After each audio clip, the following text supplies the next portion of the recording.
রূপনারায়ণ নদী বাঁধে ভয়াবহ ভাঙ্গন। মহিষাদলের বার অমৃতবেড়িয়া গ্রামে আতঙ্কে গ্রামবাসীরা। প্রশাসন ও স্থানীয়দের সহযোগিতায় শুরু হয়েছে মেরামতের কাজ। বৃহস্পতিবার রাত্রে প্রায় 100 ফুট বেশি কংক্রিটের ঢালাই রাস্তা সহ রূপনারায়ণের নদী বাঁধ ধস নেমে নদী গর্ভে চলে যায়।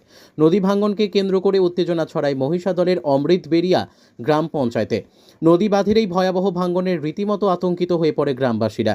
ভাঙ্গন মেরামতের চেষ্টায় গ্রামবাসীরা ঘটনাস্থলে কাজ করতে থাকেন। গ্রামবাসীরা মাটির বস্তা ফেলে মেরামত করতে থাকেন। যুদ্ধকালীন তৎপরতায় কাজ করছে সেচ দপ্তর। 100 ফুট বাঁধ ভেঙে নদী গর্ভে চলে যায়, ফলে আতঙ্কিত হয়ে পড়েন, এমনটাই জানান স্থানীয় বাসিন্দারা। রূপনারায়ণ নদী বাঁধ ভেঙে যাওয়ার পরেই খবর দেওয়া হয় প্রশাসনিক আধিকারিকদের। ঘটনাস্থলে আসে স্থানীয় প্রশাসনের আধিকারিকেরা। তারপরেই দ্রুততার সঙ্গে প্রশাসন ও স্থানীয় বাসিন্দাদের সহযোগিতায় নদী বাঁধ মেরামতির কাজ শুরু হয়েছে। তবে এই ভাঙ্গনে রাতের ঘুম ছুটেছে স্থানীয়দের। আইসিডিএস স্কুলের দিদিমণি পূর্ণিমা বেরা, আমি এই এলাকারই বাসিন্দা। এলাকার এই স্কুলে গ্রামের বহু ছোট ছোট ছেলেমেয়েরা পড়াশোনা করে।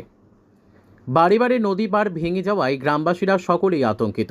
নদী পার বারে বারে ভাঙছে, সরানো হলেও ঠিক মতন হচ্ছে না। প্রশাসন দেখে যাচ্ছে, কিন্তু কাজ ঠিক মতন হচ্ছে না। আমরা সকলেই আতঙ্কের মধ্যে বাস করছি। যাতে কাজটা ঠিক মতন হয় তার জন্য আমরা প্রশাসনের দৃষ্টি আকর্ষণ করছি। পূর্ব মেদিনীপুর জেলার জেলা শাসক পূর্ণেন্দু কুমার মাঝি, রূপনারায়ণ নদীর ক্যানেল পাড়ে প্রায় 70 ফুট এলাকা জুড়ে ধস নামে। গ্রামে জল ঢোকার পরিস্থিতি সৃষ্টি হয়, ফলে গ্রামবাসীরা আতঙ্কিত হয়ে পড়ে। খবর পেয়ে পূর্ত দপ্তর সহ বিডিও, পূর্ত দপ্তরের অ্যাসিস্ট্যান্ট ইঞ্জিনিয়ার সহ প্রশাসনের পক্ষ থেকে পরিদর্শন করা হয়। এখন ভরা কোটাল।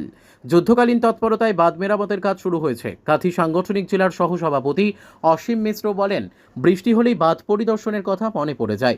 সারা বছর বাঁধের কীরকম অবস্থা, কীরকম রক্ষণাবেক্ষণ করতে হবে, তখন প্রশাসনের দেখা মেলে না। জেলা জুড়ে নদী বাঁধ ও সমুদ্র বাঁধের যে পরিস্থিতি হয়েছে, যে কোনো মুহূর্তে বিপর্যয় ঘটতে পারে। যখন মানুষের বিপর্যয় দেখা দেয়, তখনই প্রশাসনের পক্ষ থেকে নদী বাঁধ বা সমুদ্র বাঁধ পরিদর্শনের কথা মনে পড়ে যায়। দুশ্চিন্তা যা আছে, মানে সে ভগবান জানে কীরকম দুশ্চিন্তায় আছে। এই যে বারবার এই যে এলাকায় নদী বাঁধ ভাঙছে, এর কারণটা কি? কি কারণে এরকম হচ্ছে? এটা কি কাজ সরকার কি ভালো কাজ ছাড়া হে?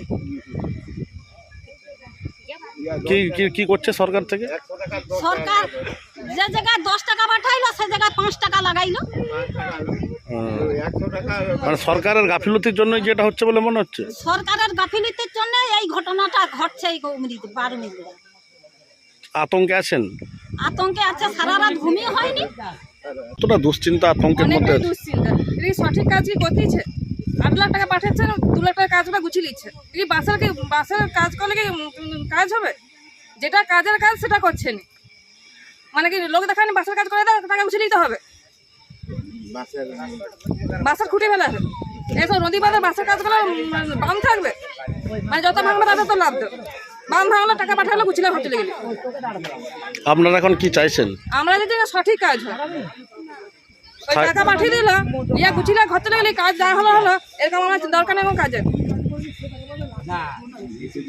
এই এলাকার বাসিন্দা, আমার নাম পূর্ণিমা বেরা, আমি আইসিডিএসের দিদিমণি। এইখানেই আমার বাড়ি, এইখানেই স্কুল।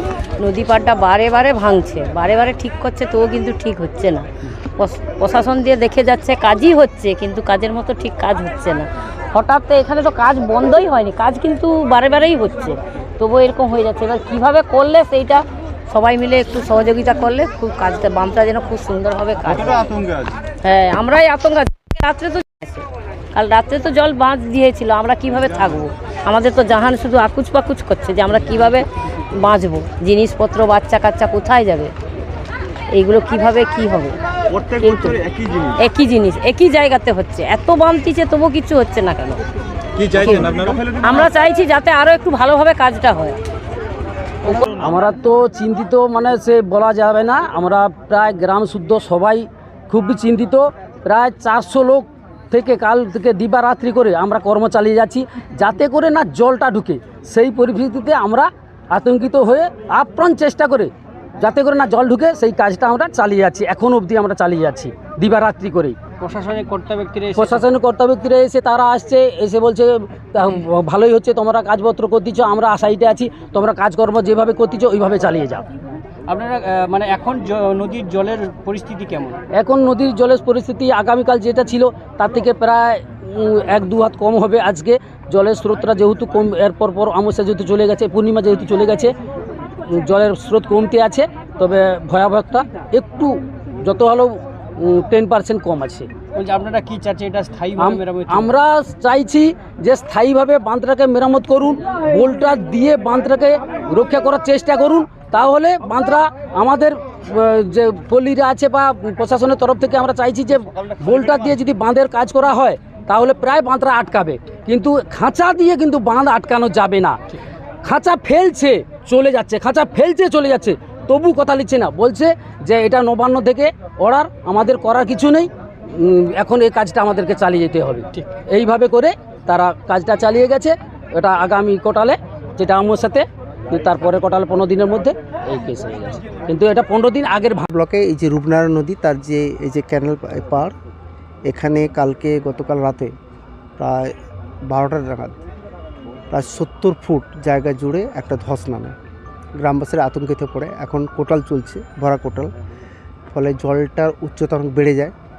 ফলে আমাদের গ্রামের ভিতরে জল ঢোকার মতো উপক্রম হয়েছিল। কিন্তু খবর পাওয়ার সঙ্গে সঙ্গে এখানকার ইরিগেশন ডিপার্টমেন্টের সবাই, একজন ইঞ্জিনিয়ার, অ্যাসিস্ট্যান্ট ইঞ্জিনিয়ার এবং আমার লোকাল বিডিও, ওসি, তারা কালকে আসে, এমএলএ সাহেব এসেছিলেন, সবাই থেকে কালকে কাজ যুদ্ধকালীন তৎপরতা শুরু করে এবং জলটাকে অ্যারেস্ট করা হয়েছে। আজকে কাজ চলছে, এখন কোটাল চলছে। এখন আপাতত যাতে আর ফার্দার না স্লিপ করে সেই জন্য প্রোটেকশন নেওয়া হচ্ছে। ফলে জলটা যখন নেমে যাবে তখন পার্মানেন্ট নিচের কাজটা স্টার্ট হবে। তার কারণ গত বছর এখানেও হয়েছিল। এই জায়গাটা সত্যি খুব ভালনারেবল জায়গা হয়ে উঠছে আমাদের। কীভাবে কী করা যায়, ইরিগেশন ডিপার্টমেন্ট তার এক্সপার্ট টিম পাঠাচ্ছে এবং মানস মেহর স্যার নিজে খোঁজ রেখেছেন, মাননীয় মন্ত্রী মহোদয়, তিনি প্রতিনিয়ত খোঁজ রাখছেন, তিনি হয়তো আসবে এবং এর যথাযথ উনি ব্যবস্থা নেবেন। জায়গায় বারবার হচ্ছে, সেজন্য আমরা তো সেটাই বলছি যে এই জায়গাতে ঠিক এখান থেকে ঠিক 200 মিটার দূরে গত বছর হয়েছিল, এখানে হচ্ছে। আপনারা দেখছেন যে এখানে যে জলটা প্রবাহিত হচ্ছে এটা কিন্তু জাস্ট মহিষাদল গা ঘেঁষে পাড় বরাবর, অর্থাৎ এইখানে কি হচ্ছে ডেপটা বেশি, ফলে কারেন্ট এখানে বেশি, ফলে যেখানে কারেন্ট বেশি সেখানে চান্স আছে সেখানটা ক্ষয় হয়ে যাওয়ার, বসে যাওয়ার। ফলে এখানে যারা ইরিগেশন যারা এক্সপার্ট আছে তারা দেখছেন, তারা টেক আপ করবে। কিছুটা দূরেই জল প্রকল্পের নতুন প্রজেক্ট হয়েছে, সে কারণে কি কোনো সমস্যা হচ্ছে? শুনলাম এখান থেকে আপস্ট্রিমে প্রায় 2 কিলোমিটার দূরে একটা রয়েছে, ইনটেক পয়েন্ট রয়েছে। কিন্তু 2 কিলোমিটার দূরে রয়েছে তার জন্য এখানে ইম্প্যাক্ট হবে সেটা আমি জানি না, সেটা বিশেষজ্ঞরা বলতে পারবে। কিন্তু সাধারণভাবে সবাই বলছে তার কোনো ইম্প্যাক্ট নেই। যাই থাকে না কেন সবটা ক্ষতি দেখে ব্যবস্থা না হবে। মানুষ হয়েছে এখানে, এই জায়গা জুড়ে কাজ হয়েছে। কারণ এবারে মানে এই বছরও আমরা কিছু কাজ এখানে করেছি, তা সত্ত্বেও সেটা যে কাজটা করেছি তার একটা সময় লাগে, স্টেবিলাইজেশন সময় লাগে, সেই সময়টা লাগবে। বৃষ্টি হলে যখন মানুষ কষ্টে থাকেন আর যেভাবে বাঁধগুলোর পরিস্থিতি যেভাবে তৈরি হয়েছে, তখন মনে পড়ে যায় যে সমুদ্র বাঁধ পরিদর্শনে যেতে হয়। সারা বছর ধরে বাঁধগুলোর রক্ষণাবেক্ষণ বা বাঁধগুলোর কী অবস্থা, ওই জেলা প্রশাসন কাউকে তো দেখা যায় না বাঁধগুলো পরিদর্শন করতে। কেন করেন না? কেন বাঁধগুলো তখন সারাই হয় না? কেন সেচ দপ্তর ঘুমিয়ে থাকে নাকি? আসলে এই সময়, বৃষ্টির সময় যখন মানুষ কষ্টে আছেন, যখন বিভিন্ন পরিস্থিতি আছে, তখন দেখাবেন যে আমরা কত চেষ্টা করেছি, আমরা কত মানুষের পাশে দাঁড়িয়েছি। আসলে এসব কিচ্ছু না, একটা দেখিয়ে বাঁধের একটা ছবি তুলে দেখিয়ে সেখানে মেরামতের নামে কিছু টাকা পয়সা লোটা, এই হচ্ছে বর্তমান পশ্চিমবঙ্গের তৃণমূল এবং তার প্রশাসনের পুরো উদ্দেশ্য।